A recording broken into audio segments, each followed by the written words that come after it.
Mi esposa me dejó por ser demasiado estricto. Historia completa. Cuando Mariana se fue, lo dijo con una frase que todavía me arde más que cualquier insulto. No puedo vivir con alguien tan estricto. Estricta fue la palabra que eligió. No violento, no abusivo, no cruel, estricto. Como si yo fuera un maestro exigente o un jefe incómodo. Como si todo se redujera a que yo pedía orden, responsabilidad, límites. Así lo contó ella. Así lo repiten ahora algunos. Y así empezó a construirse la historia donde yo soy el problema. Me llamo Gabriel, tengo 42 años, y estuve casado 11 con Mariana. 11 años no se tiran por la borda porque sí. 11 años no se destruyen solo porque alguien no aguanta reglas. Pero nadie quiere escuchar eso. A la gente le gusta la versión simple, mujer oprimida, hombre controlador. Fin. Yo no lo veo así. Yo veo a un hombre que intentó mantener su casa en pie. Crecí en una familia donde el caos no era opción. Mi padre era contador,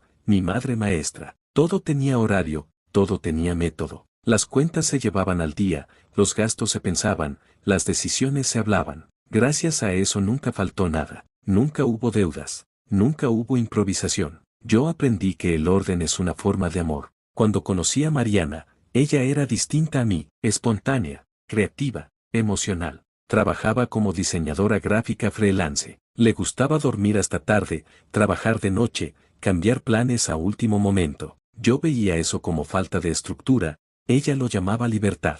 Nos atraímos por contraste. Eso pasa mucho. Al principio, su forma de ser me parecía refrescante. Yo era el que organizaba, ella la que soltaba. Yo hacía listas, ella improvisaba. Pensé que nos equilibrábamos. El problema es que la vida real no se sostiene solo con equilibrio emocional. Se sostiene con decisiones prácticas, con dinero, con rutinas, con límites. Cuando nos casamos, tomé una decisión que me pareció lógica: centralizar las finanzas. Yo tenía un empleo fijo en una empresa de logística, ingreso estable, seguro. Ella tenía meses buenos y meses malos. No quise que viviéramos con incertidumbre. Yo manejo las cuentas, le dije. Así nos aseguramos de que todo esté cubierto. Ella dudó un poco, pero aceptó. Nunca le prohibí trabajar, nunca le quité su dinero. Simplemente acordamos que el ingreso principal entraría a una cuenta común que yo administraba. Eso no es control, eso es organización. Al menos así lo veía yo. Con el tiempo, empecé a notar que Mariana gastaba sin pensar.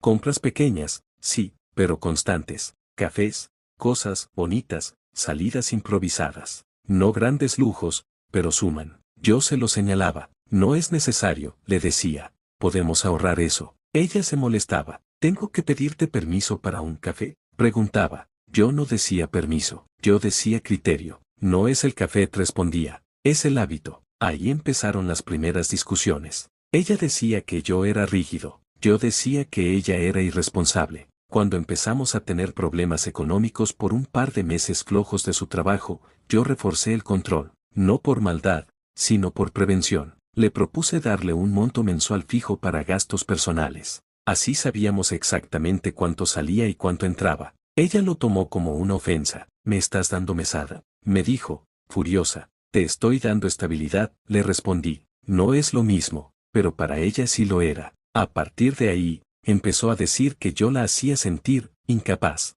Yo no entendía cómo. Nunca le dije que fuera tonta. Nunca le dije que no pudiera trabajar. Solo quería que entendiéramos que el dinero no es un juego. Las cosas empeoraron cuando decidió rechazar un proyecto grande porque no le gustaba el cliente. Yo me enojé. No puedes darte ese lujo, le dije. No cuando dependemos de ese ingreso. No dependen, corrigió. Dependes tú de sentir que todo está bajo control. Eso me pareció injusto. Yo no controlaba por placer. Controlaba porque alguien tenía que hacerlo. Otro punto de conflicto fue su familia y sus amigos. Mariana es muy social. Siempre lo fue. Reuniones, cumpleaños, salidas espontáneas. Al principio iba con ella, pero con el tiempo empecé a notar algo. Siempre volvía distinta, más contestona, más distante, más crítica conmigo. No soy ingenuo. Sé que cuando alguien externo empieza a opinar sobre tu matrimonio, siembra ideas. Empecé a marcar límites. No tienes que contar todo, le dije una vez.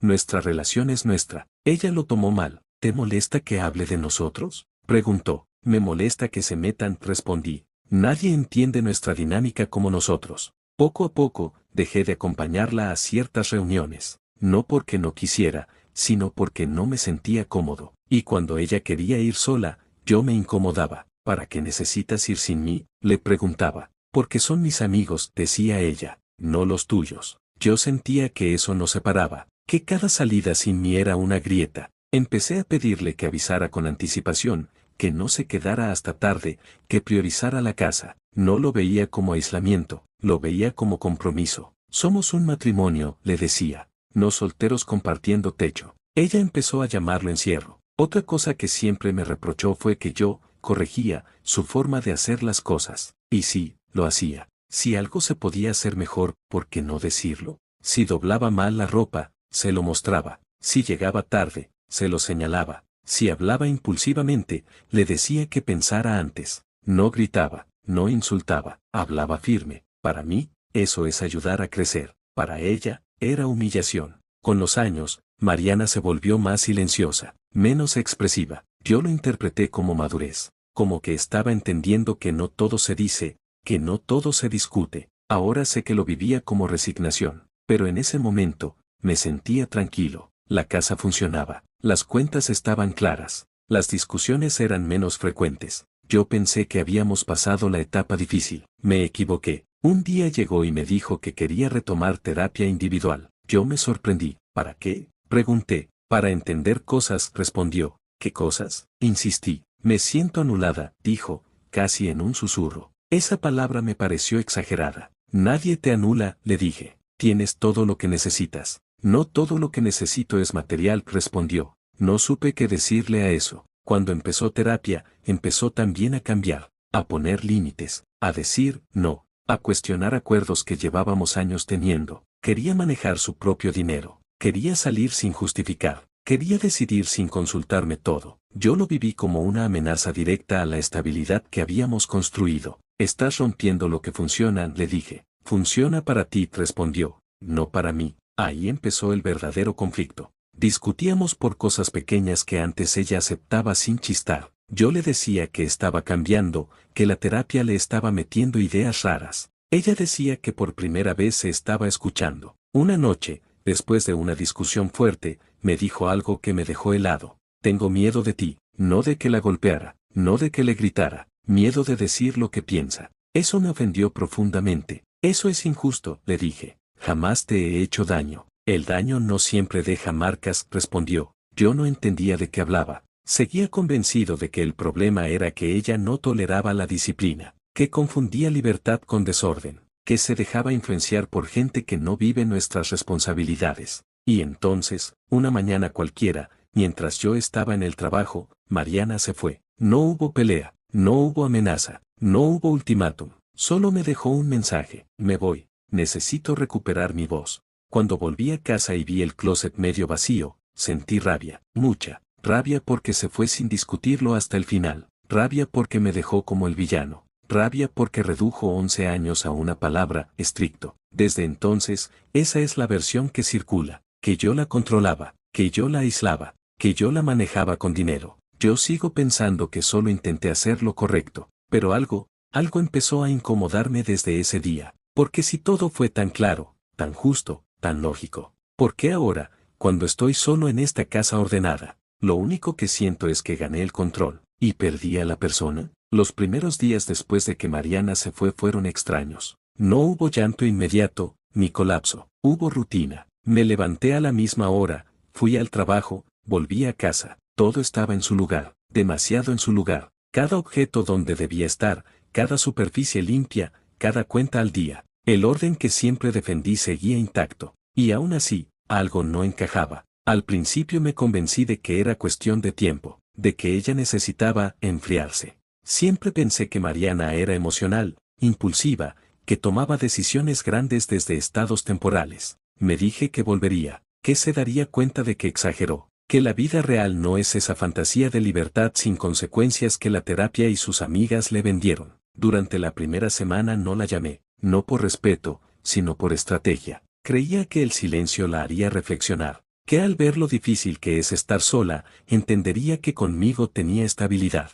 Ese pensamiento ahora me avergüenza un poco, pero en ese momento me parecía lógico. A la segunda semana, empecé a notar algo distinto. no mensajes, no llamadas, nada, ni siquiera una pregunta por los papeles, por las cuentas, por las cosas prácticas que siempre manejé yo. Eso me inquietó, porque Mariana siempre había dependido de mí para esas cosas. Empecé a sentir que estaba perdiendo más que a mi esposa, estaba perdiendo el control del relato. Un día, al salir del trabajo, me encontré con un conocido que sabía de la separación. Me preguntó cómo estaba. Yo respondí lo de siempre. Bien, fue una decisión de ella. Dice que yo era muy estricto. Él levantó las cejas. Eso dicen, respondió, con un tono raro. ¿Qué dicen? Pregunté. Que eras bastante controlador, dijo. Lo he escuchado. Ahí sentí el primer golpe real. Controlador. No estricto, no organizado. Controlador. Me defendí de inmediato. Expliqué todo. Las cuentas, el orden, las reglas, la estabilidad.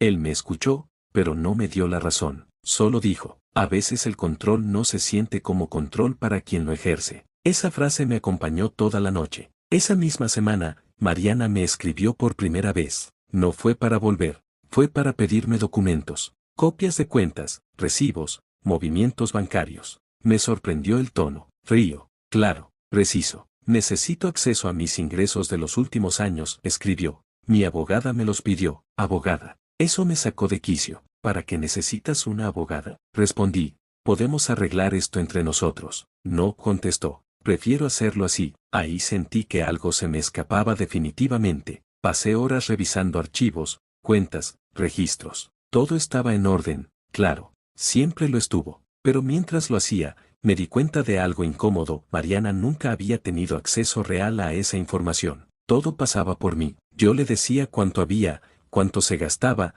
cuánto se ahorraba. Nunca pensé que eso fuera un problema. Cuando le envié los documentos, tardó días en responder. Y cuando lo hizo, fue solo para confirmar recepción. Ni una palabra más. A partir de ahí, empecé a escuchar cosas. Comentarios sueltos. Miradas incómodas. Personas que ya no me saludaban igual. Amigos en común que evitaban el tema. Mi hermana me dijo que Mariana estaba mal, que estaba en terapia intensiva, que hablaba de abuso psicológico. Abuso. Esa palabra me indignó. Eso es una exageración, le dije. Nunca la toqué, nunca le grité. Mi hermana me miró con cansancio. No todo abuso es físico, Gabriel, me dijo. Tú siempre lo sabes todo, siempre decides todo. Eso también pesa. No quise escucharla. Me aferré a mi versión porque era la única que me permitía seguir viéndome como una buena persona, como alguien que solo quiso lo mejor, pero las grietas seguían apareciendo. Una tarde, revisando viejos correos, encontré mensajes de Mariana de años atrás,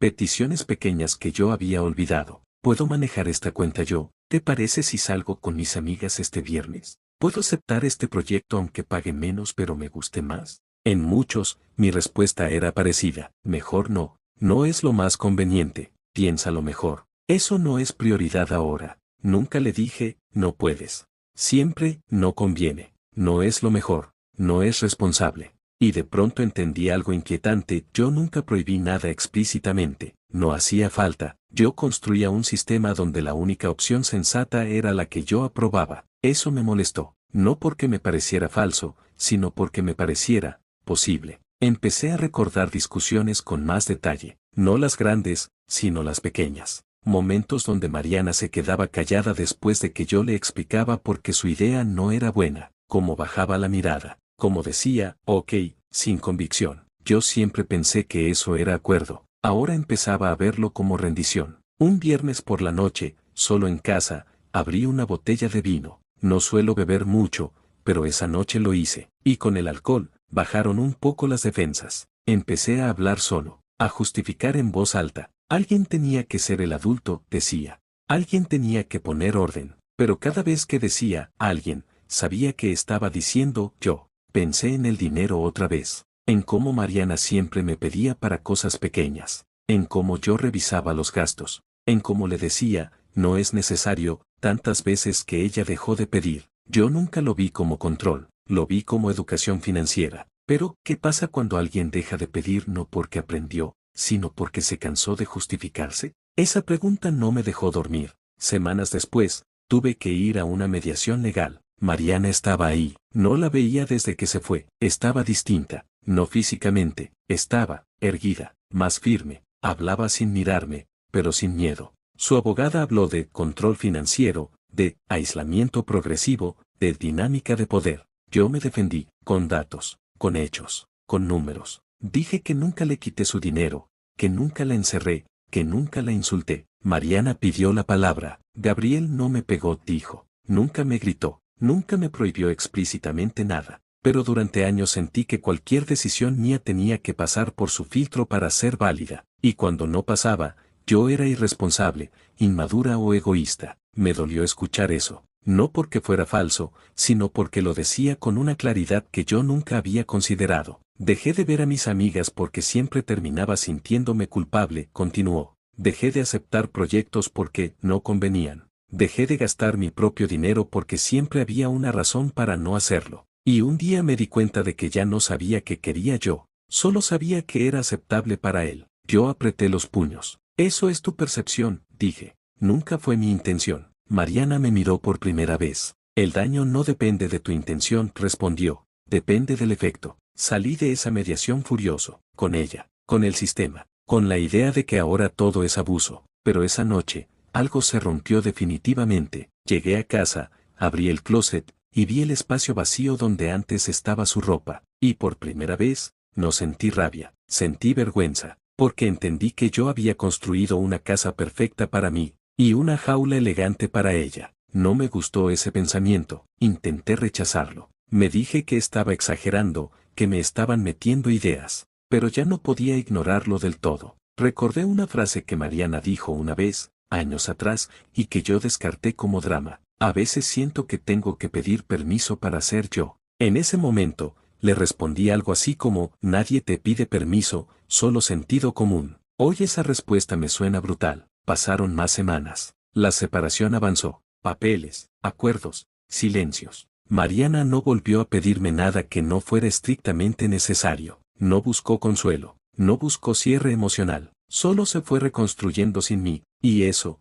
más que cualquier acusación, me desarmó. Porque si yo hubiera sido tan justo, tan razonable, tan correcto, ¿por qué florecía lejos de mí? Empecé a darme cuenta de algo que me resistía a aceptar. Yo confundí amor con administración. Pensé que querer a alguien era optimizar su vida, corregirla, ordenarla. Nunca me pregunté si esa persona quería ser optimizada. Yo quería un sistema. Ella quería un vínculo. Y en mi obsesión porque todo funcionara, dejé de ver a la persona que tenía enfrente. Todavía me costaba decirlo en voz alta. Todavía me dolía que me llamaran abusivo. Pero ya no podía negar que, estricto, era una palabra demasiado suave para lo que yo había hecho. Porque la estricta no se va huyendo, se va respirando. Y Mariana se fue a respirar. Después de la mediación, volví a casa con una sensación que no conocía bien. No era culpa exactamente, tampoco era arrepentimiento. Era algo más incómodo, desorientación. Como si durante años hubiera caminado con un mapa que ahora me decían que estaba mal dibujado,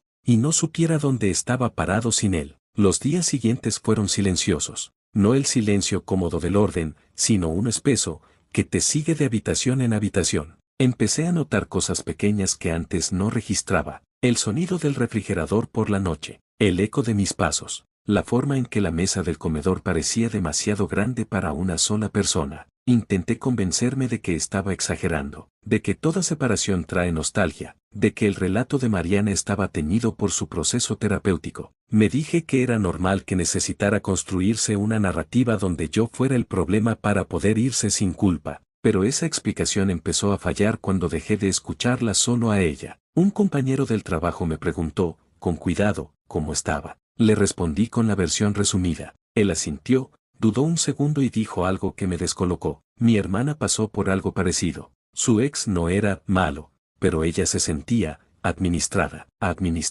La palabra me atravesó como una astilla. Empecé a ver el patrón en conversaciones casuales, en comentarios sueltos, en silencios incómodos cuando yo decía, solo era estricto. Nadie me discutía, nadie me atacaba, pero nadie me defendía. Y eso empezó a doler más que cualquier acusación directa. Una noche decidí revisar fotos antiguas. No para torturarme, me dije, sino para recordar los buenos momentos. Viajes, cumpleaños, cenas. Mariana siempre sonreía en las fotos, pero al mirarlas con atención, noté algo que antes no veía. Yo casi siempre estaba delante, decidiendo el encuadre, indicando cómo pararse, diciendo, así se ve mejor. No era una prueba de nada por sí sola, pero se sumaba. Empecé a recordar escenas con otro filtro. La vez que ella quiso invitar a unas amigas a cenar y yo dije que no era buen día. La vez que compró una lámpara que a mí no me gustó y terminamos devolviéndola. La vez que aceptó un trabajo que le entusiasmaba y yo le mostré una tabla comparativa de ingresos para demostrarle que no convenía. Siempre había un argumento. Siempre había una razón lógica. Y Mariana, con el tiempo, dejó de pelear esos argumentos. No porque estuviera convencida, sino porque cansarse también es una forma de rendirse. Me pregunté algo que nunca me había permitido preguntar. ¿Cuántas decisiones mías se sostuvieron solo porque yo tenía la última palabra? La respuesta me dio vértigo. Un sábado por la mañana, encontré una libreta vieja en una caja. Era de Mariana. Bocetos, ideas, listas de proyectos. En una página había una frase subrayada varias veces. No quiero pedir permiso para existir. No tenía fecha. No sabía cuándo la había escrito, pero sentí que me hablaba directamente. Ese día entendí que mi problema no fue querer orden. Fue poner el orden por encima de la persona. Creí que amar era evitar errores, reducir riesgos, optimizar resultados. Nunca pensé que amar también es tolerar el desorden del otro, incluso cuando te incomoda. Yo decía que la protegía. Ella sentía que la reducía. Yo decía que organizaba.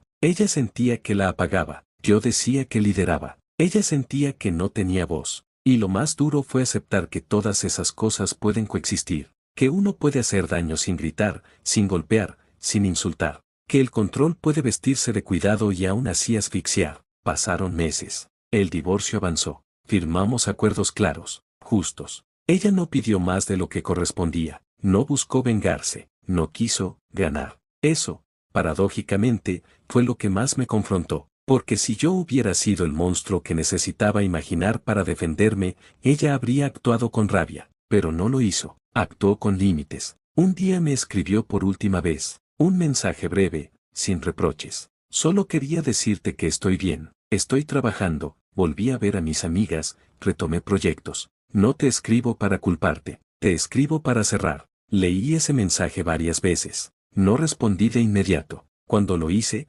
escribí algo distinto a todo lo anterior. Gracias por decírmelo. Me alegra que estés bien. No pedí perdón. No porque no lo sintiera, sino porque entendí que no siempre te deben escuchar cuando te arrepientes. A veces el arrepentimiento es un trabajo interno, no un pedido al otro. Empecé terapia poco después. No para arreglarme, sino para entender. En las sesiones, me escuché decir frases que siempre había considerado virtudes. Yo sé lo que conviene, alguien tiene que poner límites, si no hay orden, todo se desmorona. El terapeuta me hizo una pregunta simple. ¿Y quién decide qué conviene cuando son dos? No supe responder. Con el tiempo, empecé a distinguir algo que antes mezclaba todo el tiempo. Orden no es sinónimo de control. El orden compartido se construye con acuerdos. El control se impone con razones incuestionables. Yo había usado razones incuestionables. También entendí que el dinero, en mi relación, fue más que un recurso. Fue una palanca. No la usé para castigar, pero sí para dirigir. Y dirigir sin consentimiento es dominar, aunque lo hagas con buenas intenciones. Cuando pienso en Mariana ahora, no la veo como alguien demasiado sensible ni influenciable. La veo como alguien que aguantó mucho más de lo que yo fui capaz de reconocer. Y eso me obliga a hacer algo que nunca me gustó hacer, ceder el control del relato. Hoy, cuando alguien me pregunta por qué mi esposa me dejó, ya no digo, por ser estricto. Digo algo más honesto, aunque me deje peor parado. Porque confundí estabilidad con control y no supe escuchar cuando me dijo que se estaba ahogando. No busco absolución con eso, busco verdad. Sigo creyendo en el orden. Sigo creyendo en la responsabilidad.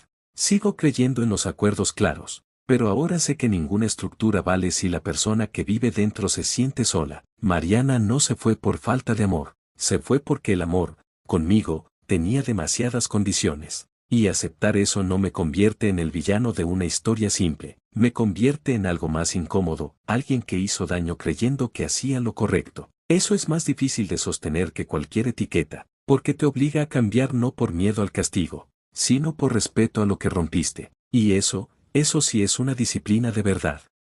Cada historia tiene un eco. ¿Escuchaste el tuyo? Dale a like, comenta, comparte y suscríbete y acompáñame en los próximos relatos. Soy Narrox, y esto es Ecos de la Cueva.